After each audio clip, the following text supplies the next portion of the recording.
NDA ने राज्यसभा में बहुमत के आंकड़े को छू लिया है। राज्यसभा के लिए होने वाले उपचुनाव में भारतीय जनता पार्टी के 9 और सहयोगी दलों के 2 सदस्य निर्विरोध चुने गए।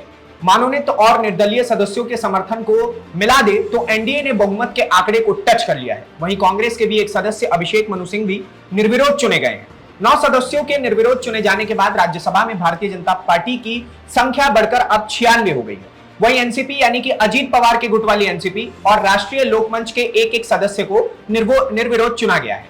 बात यह है कि संख्या भी बढ़कर 112 हो गई है। 245 सदस्यों की राज्यसभा में अभी 8 सीटें और खाली है। ऐसे में सदन की वर्तमान ताकत 237 है और बहुमत का आंकड़ा 119 है। एनडीए को 6 मनोनीत सांसद और एक स्वतंत्र सदस्य का भी समर्थन मिला हुआ है, जिससे उनके सदस्यों की संख्या कुल मिलाकर हो गई है 119, जो कि बहुमत के आंकड़े के लिए बिल्कुल पर्याप्त है।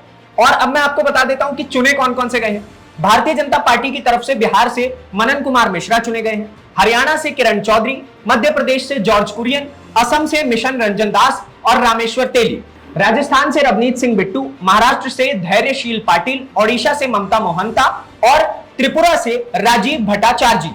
वहीं एनसीपी यानी कि अजित पवार के गुट के जो नेता हैं, मैं उनके नाम आपको बता देता हूं। महाराष्ट्र से नितिन पाटिल, जबकि आरएलपी के लिए बिहार से उपेंद्र कुशवाहा निर्विरोध रूप से निर्वाचित हुए हैं। बहुमत मिलने के बाद अब एनडीए को बिल पास कराने में थोड़ी सी आसानी जरूर हो सकती है। तेलंगाना से कांग्रेस के अभिषेक मनु सिंह भी निर्विरोध चुने गए हैं। ऐसे में राज्यसभा में कांग्रेस की संख्या बढ़कर अब कुल मिलाकर 27 हो गई है, यानी नेता विपक्ष की कुर्सी के लिए जरूरी 25 सीटों से 2 अधिक।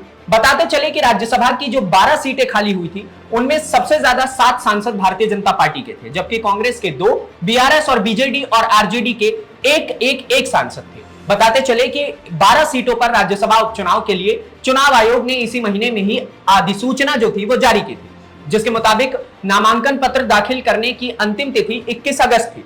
चुनाव और नतीजे 3 सितंबर को आने थे, लेकिन नामांकन वापस लेने के आखिरी तारीख 27 अगस्त को सभी 12 सीटों का जो उम्मीदवार है वो निर्विरोध रूप से चुन लिए गए हैं। और ये जो खबर थी ये राज्यसभा के लिए थी। अब आप समझ सकते हैं कि कहीं ना कहीं भारतीय जनता पार्टी के लिए आसानी हो जाएगी कि राज्यसभा में जिस प्रकार से लोकसभा में बिल पास करवाने के लिए अभी संघर्ष कर रहे हैं, कारण ये कि विपक्ष इस बार काफी मजबूत देखने को मिला है, वहीं पक्ष काफी कमजोर, तो ये राज्यसभा में नहीं होगा, क्योंकि राज्यसभा में इनके पास इनकी जो बहुमत के लिए जो संख्या होती है 119 वो पूरी हो चुकी है। बाकी आप क्या सोचते हैं इस खबर को लेकर के? क्या भारतीय जनता पार्टी क्या सच में राज्यसभा में डिक्टेटरशिप दिखाएगी?